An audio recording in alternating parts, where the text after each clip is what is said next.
మేము రోడ్డున పడ్డాం. ఫ్రీ బస్సులు పెట్టిండు. ఆ, ఇక ఆటోలు 5,20,000 ఆటోకు. 5,20,000 పెడితే 3,00,000 ఫైనాన్స్ కట్టాలి నెలకు. నెలకు వచ్చేసి 15,000 కట్టాలి. అంటే యూనియన్ అందరూ కలిసి కూడా మాట్లాడతామని మాట్లాడతా అని అన్నారు. ఇప్పుడు నలుగురు కలిసి యూనియన్ అంటారు. ఆ యూనియన్ లో ఎవడైతే లీడర్ ఉన్నాడో వానికే వర్తించదు, మనకి ఏం వర్తించదు. మనం పోయి మాట్లాడడం, మనం పోయి చూడం. అంతేనా కదా? మీ యూనియన్ లీడర్ తో మాట్లాడాలి కదా. యూనియన్ లీడర్ తో మాట్లాడితే ఏం పరిష్కారం అయితే లేదని అంటాడు. ఆ పరిష్కారం కానప్పుడు వాళ్ళు ఏం చేస్తారు, మేము ఏం చేస్తాం? రోడ్డుకి రావాల్సింది అందరం కలిసి. రోడ్డుకి వచ్చినా బండ్లు పెట్టుకొని నిలబడ్డాం.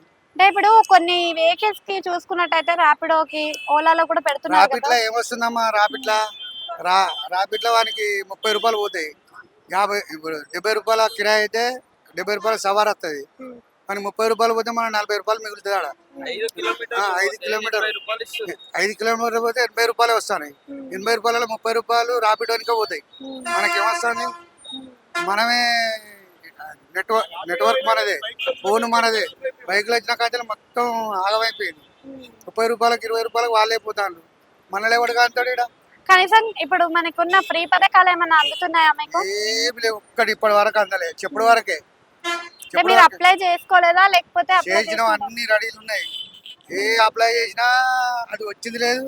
ఇంతవరకు మనకు ఇది వచ్చింది అనేది కూడా లేదు. ఏది కాంగ్రెస్ ప్రభుత్వం అప్లై చేసిన ఊళ్ళల్లో, మళ్ళా అది సిటీలు అంటేనో రాలేదనుకుంటాం. ఊళ్ళల్లో అప్లై చేసినాం, సిటీలో అప్లై చేసినా ఎక్కడ రాలేదు. ఇప్పుడు మన ఊళ్ళల్లో ఉన్నాయి కాబట్టి ఊళ్ళల్లో వేసుకుంటాం కదా. ఊర్లల్లో లేదు. ఇప్పుడు అప్పుడు కాంగ్రెస్ అని మొత్తుకుంటే ఇప్పుడు కాంగ్రెస్ అంటే కొట్టేటట్టు ఉన్నారు ఊళ్ళల్లో. రియల్ అట్లున్నది పరిస్థితి.